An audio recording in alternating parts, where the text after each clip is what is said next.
surely go back there, 'cause I know. Hello and welcome to the 4th episode of Downs Your Way. And today I'm talking to you from the place where all the magic happens. I am at Shea Steve Birkett's with Steve Birkett and...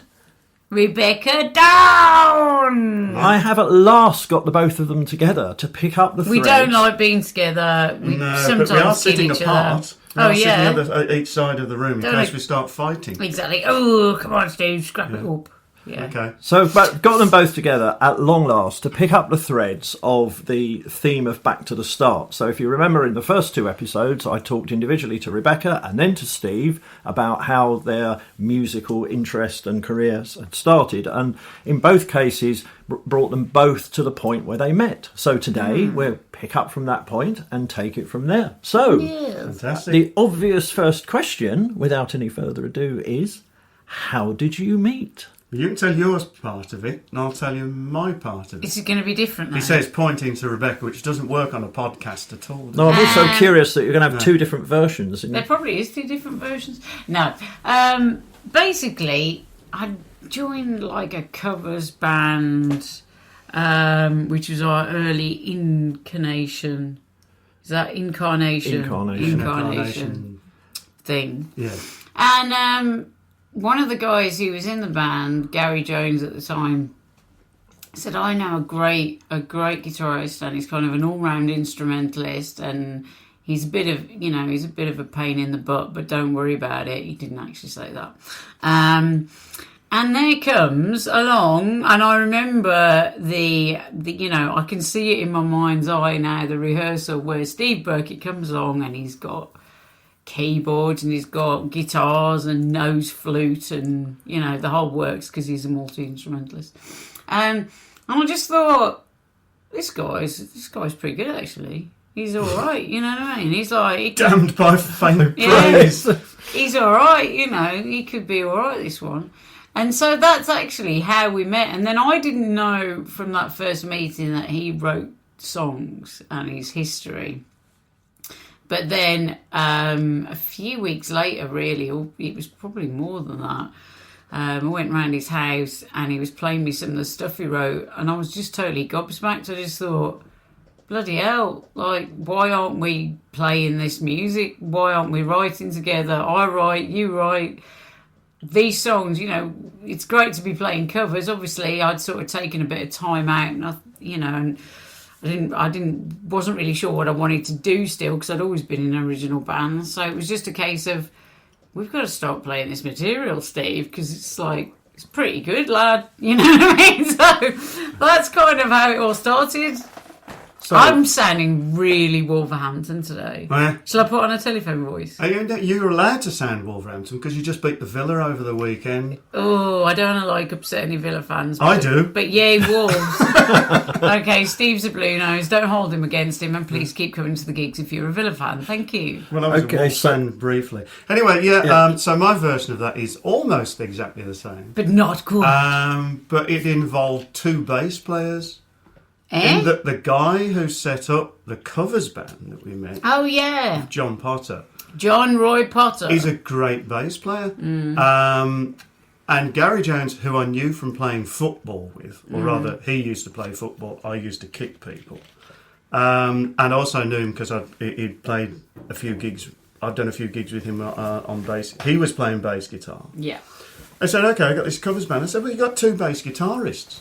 So it's all right. John's going to play guitar, ordinary guitar. And then he showed me a set list, and he said, "I've got this bird who's a half decent singer, She's Who's that? Because a little bit." And he showed me the set list. I said, "Well, how are you going to do that without keyboards and backing vocals and saxophone and all the rest? I think you need me."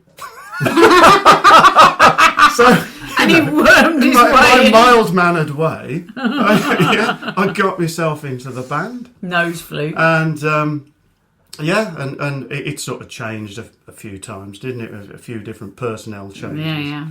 And anyway, eventually, we're out doing these covers. And do you want to hear one? Does everybody out there in podcast land want to hear one of the covers that we did? Yes, we do.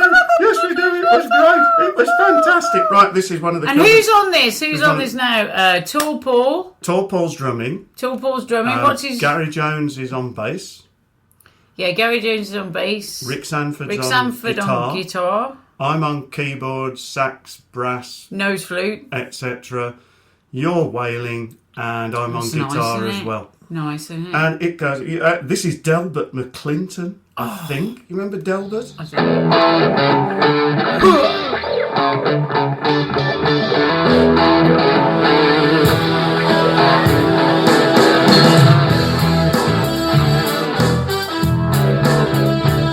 She sings in a minute, don't worry.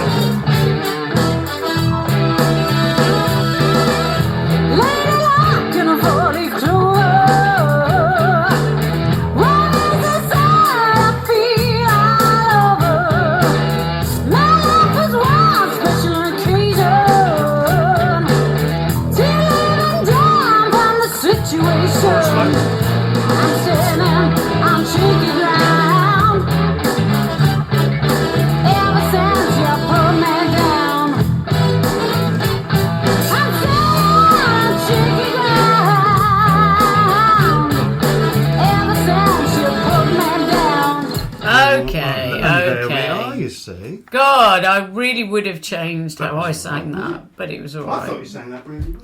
But there was a bit too much of whoa, was there? in my opinion, Okay. for my vocal, yeah. But it was all right. So I love that song. I love doing that song live. We had some fun with that. Yeah. There's only 2 songs left in our set that we did when we were a covers band. What's You that? could put it out in podcast land and see if people can guess. I don't know. Okay, well, by the end of the podcast, see if you can guess, if you're knowledgeable in the what's names and the intricacies of our set, as to what the 2 tracks are that we still do. That would make a good monthly competition question. Oh, God. Okay. Even I don't know those. So it Well, won't be revealed at the end of the podcast. podcast. So tough. We may extend the field of applicants by putting that in the next monthly newsletter. And in the meantime, you'll have to tell me the answer as well, because I you'll have to tell me the answer. Absolutely not. So okay, so you've met your what? How did this band that you then sort of got together into? How did that then evolve from that point?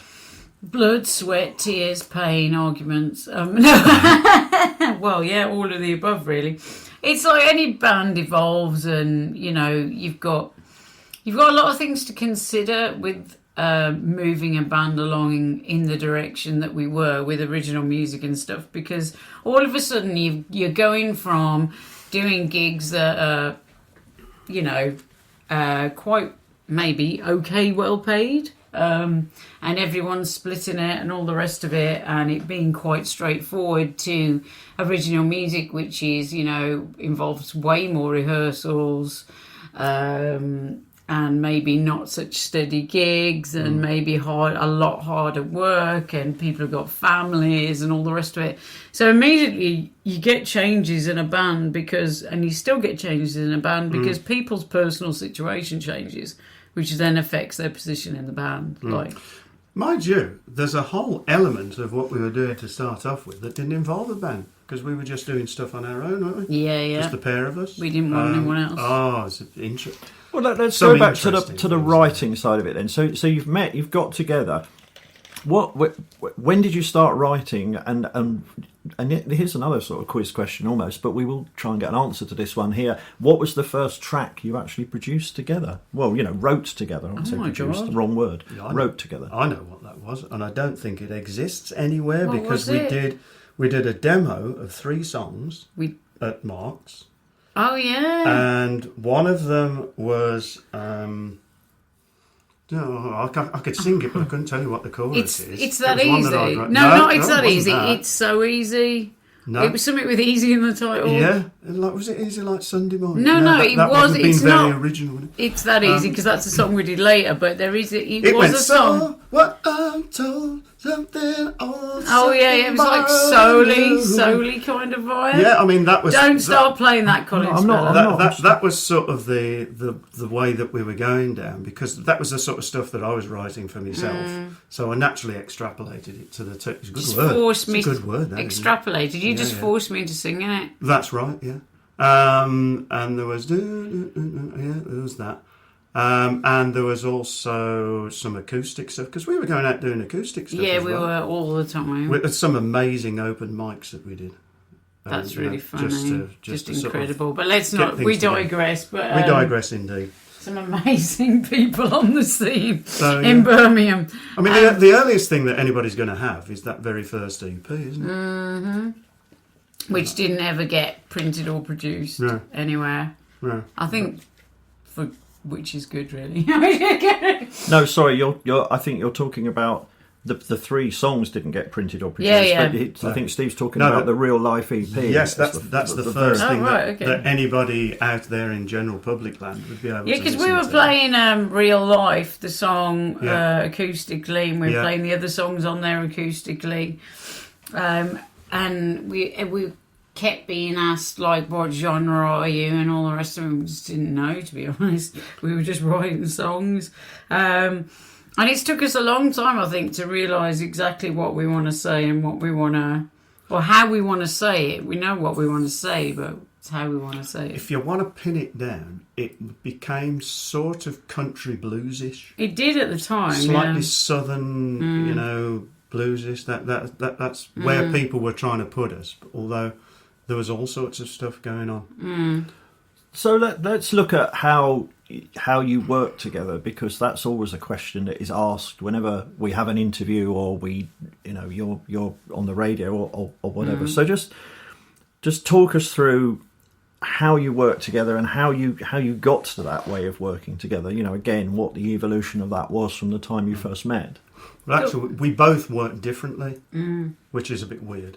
In that if Bex is writing a song, she will always write. I'll just talk about her like she isn't in the room. I'm not in the room. She's just left. You can just talk about me, it's fine. She'll always write the lyrics and the melody and a chord thing, which is generally on piano or on guitar. And the two things go in separately. I couldn't write without writing the lyrics. Whereas I work completely differently. Whereas I'll come up with a guitar riff, a drum rhythm, a chord sequence, something like that. And then I'll put like some murmured vocals to it, which sounds like somebody sort of broadcasted from outer space. And then once I've got a vibe from that, I'll then really squeeze out the lyrics. That's the difficult bit for me. With me, the lyrics are always sort of just there. As soon as I go to sing, the lyrics come out. And I always think it's a bit weird sometimes, because you just think, where on earth does this come from? But it just sort of is downloaded into my brain somehow, and they just fall on the page. It's a bit weird. So what will happen, by and large, if Bex has written a tune, she'll send me over a rough version of that with vocals and a bit of guitar and what have you. And say, please make this better, Steve, thanks. I drop the idea onto Logic, and then we start adding all the instrumentation and what have you. Whereas with me, I'm already putting the instrumentation down as I write, and then we just develop the things together. Sometimes together. Sometimes we'll just get an idea together. Yeah. Like what was it? Never Gonna Learn. Never Gonna Learn. Messed Up. Which were both, I've got a bit of an idea. Okay, yeah. You said Messed Up. Oh, it hasn't got a chorus. Yeah. So, okay, yeah, I'll put a chorus to that. Yeah. Big Sky. Was just a sort of chord thing I'd got going, and Bex put some vocals and words to it. So it's every which way, basically. I think one of the observations I would make is that that might be slightly different to other artists is that you both write all the time. Yeah. I do see, I know very little about the process, but I do see other people sort of announcing they're going off to write. They're retiring somewhere to write, or they're booking studio time to write, etc., etc. But you guys, and I mean, I know from personal experience, certainly, being with Rebecca, and I think I've mentioned this before on here, that halfway through a conversation, she'll suddenly sort of hold her hand up, rush from the room, clutching a mobile phone, and from another room somewhere down a corridor, you can hear dulcet tones caterwauling into, and then she comes, all right, that's all right, I just needed to get that down. So that's true, is it? You're both writing all the time. Absolutely. Yeah. Yeah. Well, you've got to, in my opinion, I mean, my nightmare would be saying, okay, we've got to do an album. We've booked studio. In we go into the studio. And what are we going to do now? I know. It's always, I don't know. It's just for me, like I've always had songs in my head. Even when I couldn't play an instrument when I was like in infant school. So between the ages of, 4 and 7.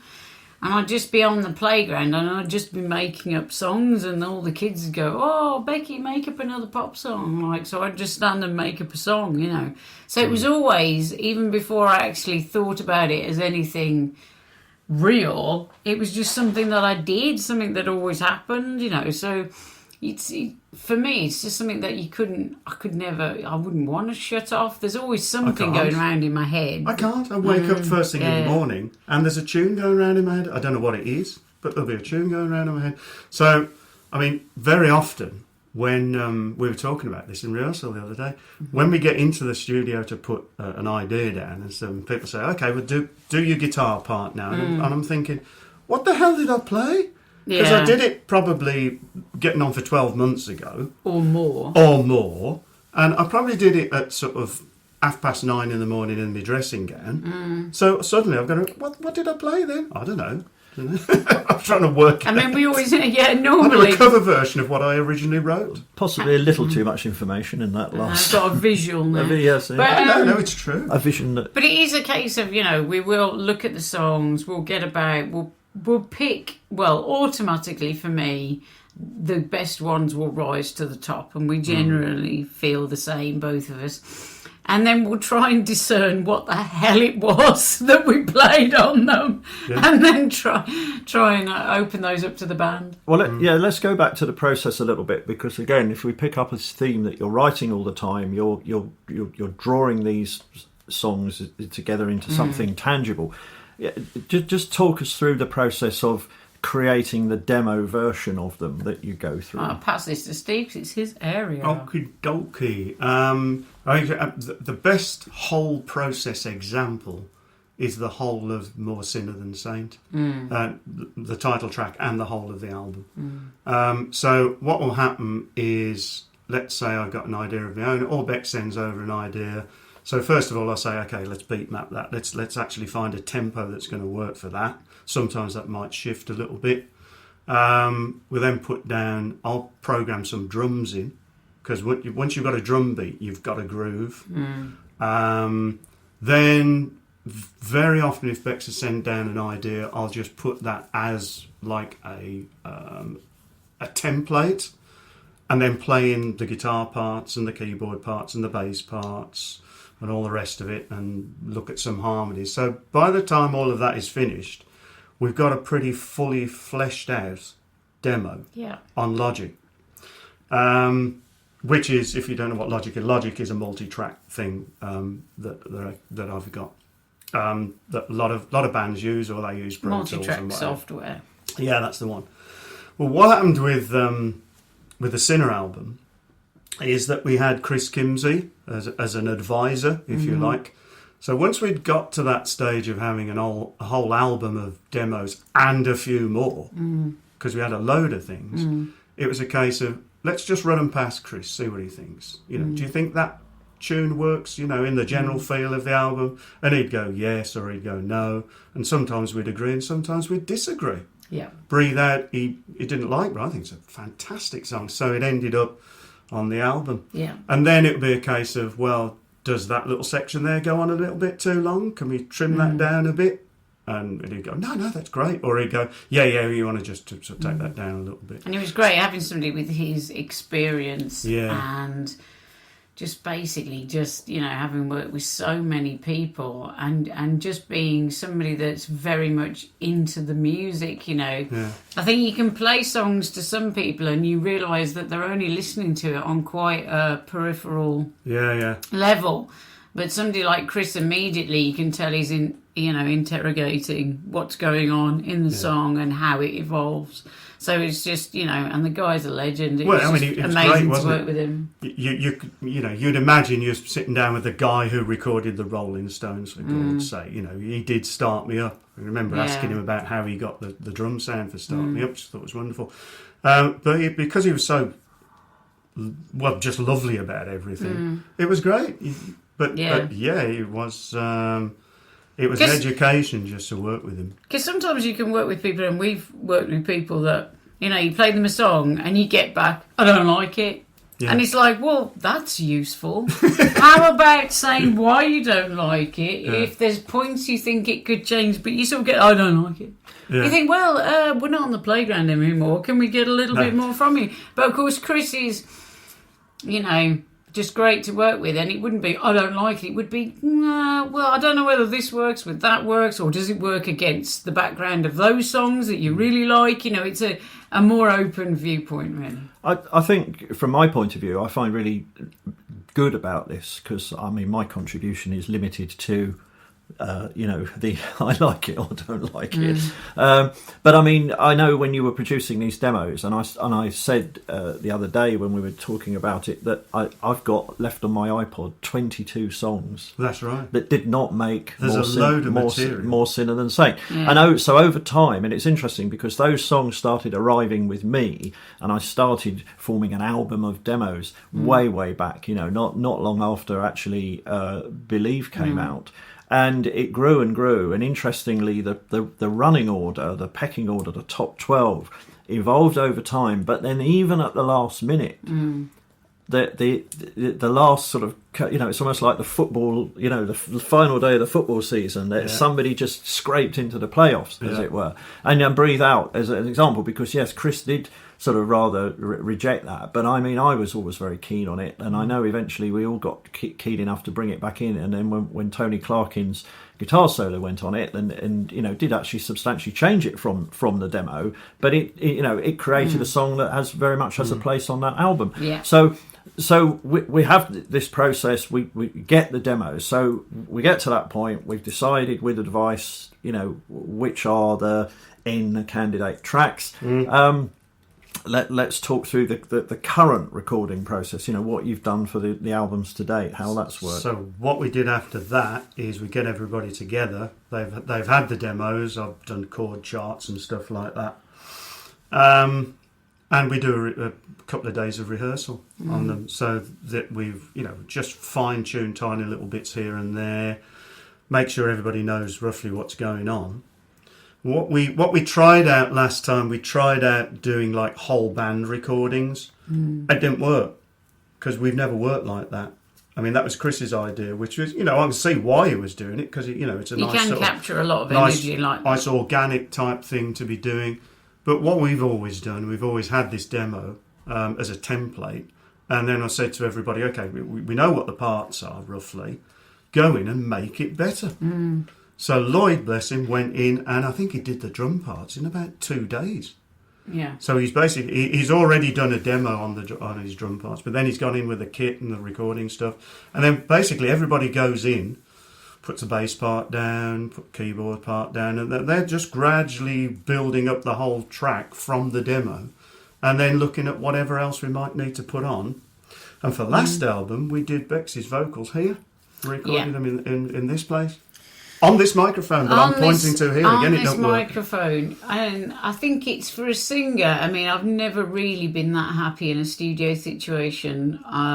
We always do the vocals here for the demos anyway. We've got a mic booth, which is still quite open, which doesn't make you feel shut off. And I just feel way more comfortable doing them here. I mean, Steve are so used to doing the vocals for the demos, and they just flow so easily that there's kind of less pressure on me as a vocalist, and it's just way easier to do them like that. The one tiny little downside of that is that somewhere on that album, if you listen carefully, I swear you can hear Sky Sports in the background and Frankie barking. Really? Yeah, I'm sure if you took If anyone the can find isolated vocal, Oh, the isolated if you took the isolated vocal track somewhere. There was a demo that you produced that had Frankie Birkett rattling his food tin. Yeah, he almost Maybe in time with the beat. Should have kept that in. Actually sort of subtly out of time with the beat, which gave it a dimension of its own. And actually when the final product came out, I really missed that. You know, I was listening for it, I was expecting it, and it wasn't there.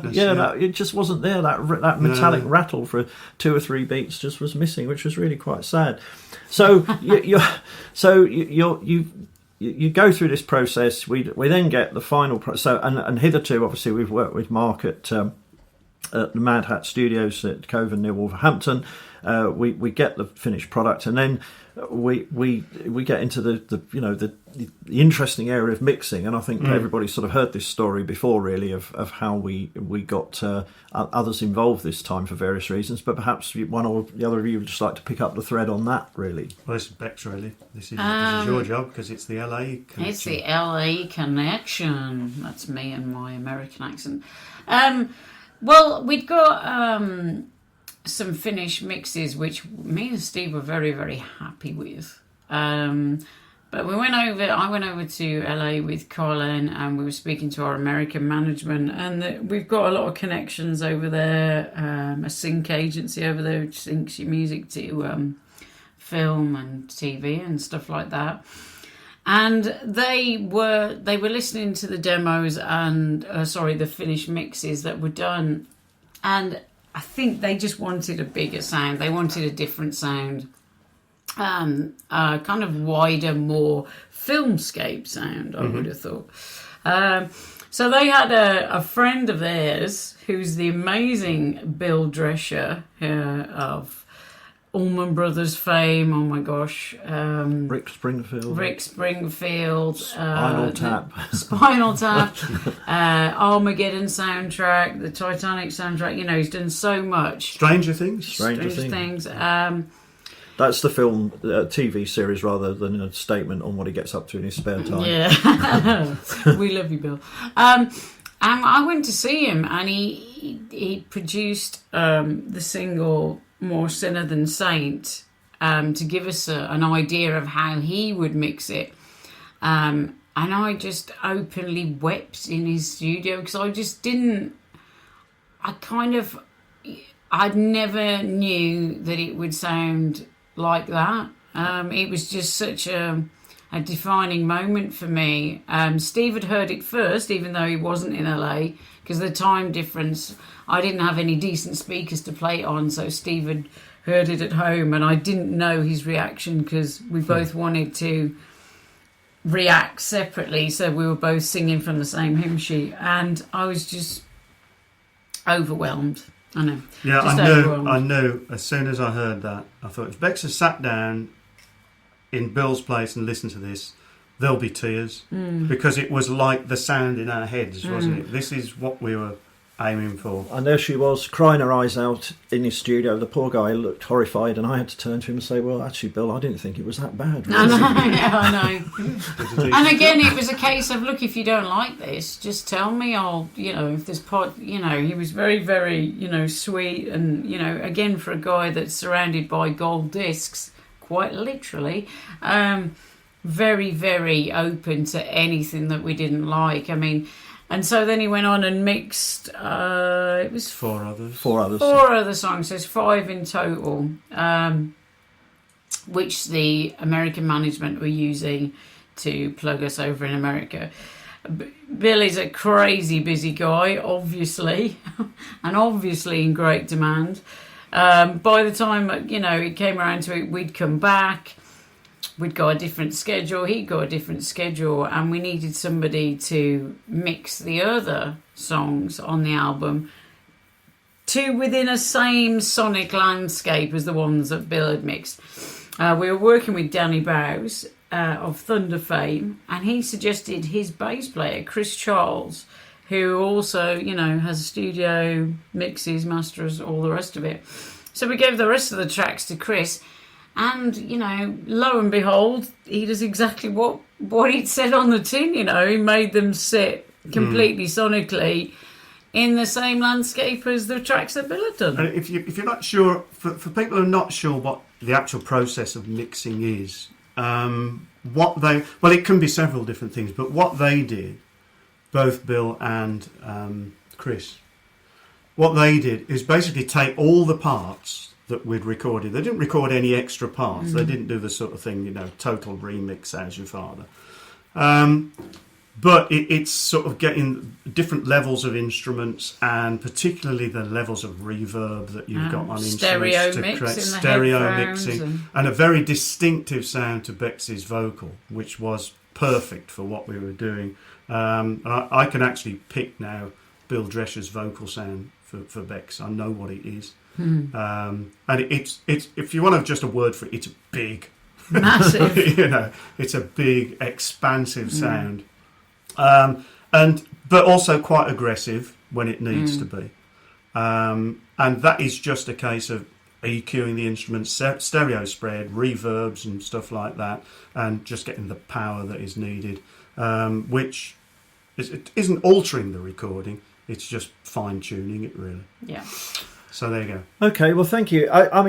What I think it would be great to do in a future episode is to perhaps pick up the journey of a song that might hopefully end up on the next album, and just really look at maybe how that evolves from the scratchy guitar in the bedroom through to the the finished product, because that would be interesting. I mean, I know probably I see you both looking horrified at the thought of some of that early day stuff, ever making it public. But if it would be, I think, interesting for everybody concerned just to see how something grows and how you develop it, and then how the musicians who actually record it develop it, and then the mixer develops it, etc. Because it is a journey, isn't it? I know that's a hackneyed expression, but it is a journey. And I think what I really like about, because you were doing the same thing with Believe, and I remember having the demos of Believe and then listening to the end product. And you certainly notice if you go back to the demos for More Sinner Than Saint and listen to the end product that they went on a longer journey.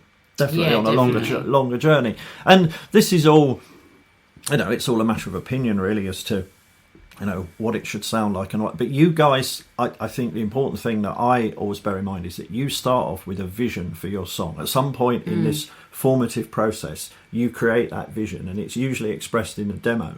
And then all you want to see happen to it after that is for it to be better, isn't it? That's it. That's the mantra. Take this, make it better. Yeah, and that's interesting as to how that's actually achieved, given that everybody who comes to it obviously has a different perspective. I think the biggest difference between me and Steve, songwriting wise, is that Steve actually can hear and see the finished product where I can't. I can't. I mean, Steve will, the bass lines that Steve has put down to some of the songs, like "Stand on My Feet," are integral to that song. They're, I can't listen. I can't imagine that song without that bass line. But, that was an original. The original idea for that came from me, but I could never have envisaged that bass line.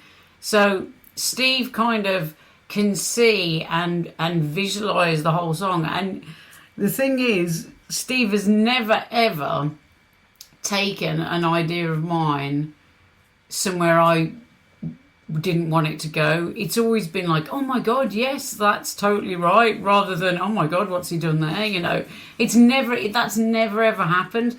But I see on a very straightforward level, this is the verse chords, and that's the chorus chords, and this is the melody line and lyrics. And then Steve hears the drums and hears what the bass should sound like and hears what the keys should be doing. So, he's a very... Thank God for him. Thank you. Well, Stand on My Feet would be a good one. Colin, you're on about actually. sort of breaking it down and doing sort of behind the song type podcast. That would be a really good one to do, because I can chart that almost down to the time I received the email in 2014 from Bex, and it was like, this is an idea.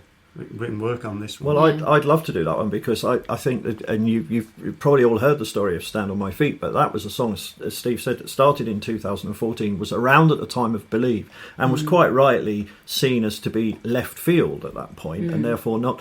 And in fact, I don't think I even got to hear it at that stage. And then one day, for some reason, it arrived with me, and I listened to it, and I just thought, the opening notes just got me instantly, and I thought, this is, this is brilliant. I remember saying to Rebecca, "This is amazing. You've got to get this out there." And it kind of it almost was part of the process of sort of the shift that we went through from Believe to More Sinner Than Saint was, and I think from a like a management perspective, one is conscious of the vast volume of material that's going out there all the time, and what I'm really looking for is something that I personally see as exceptional, because you write great songs, and those 22 tracks, there are one or two on there that I'm sure we would all agree are probably not above the kind of minimum bar, but there are numbers that come along now when the things on random, and I think, oh, this is a great song, whose is this, and then I realise it's yours. It just doesn't currently sort of fit with anything, so there's great songs there, but I think what we're really trying to do all the time is to sort of pick something out that is exceptional. And I think one of the highest pieces of praise for More Sinner Than Saint is that people struggle to give it a pecking order, don't they? Yeah. They struggle to, all 12 tracks are great, and then people really struggle to sort of pick a favourite or to pick one that they don't like. So long may that continue. And I think for us, like me and Steve, it has defined exactly what we want to do, what we want to sound like. Yeah. It is that kind of, it's rock, but it's almost like haunting, a lot of it, very filmscape. Elements of all sorts of bands as well in there, and we don't worry too much about genres that much, no. But as opposed to, it's got to be bluesy, it's got to be soul, it's got to be rock. It can be a little bit of all sorts. And the more that gets mixed into a track, like Stand On My Feet, there's all sorts of genres in there, the better. And we don't worry about it having to be pigeonholed. Absolutely. Okay, well, thank you for that.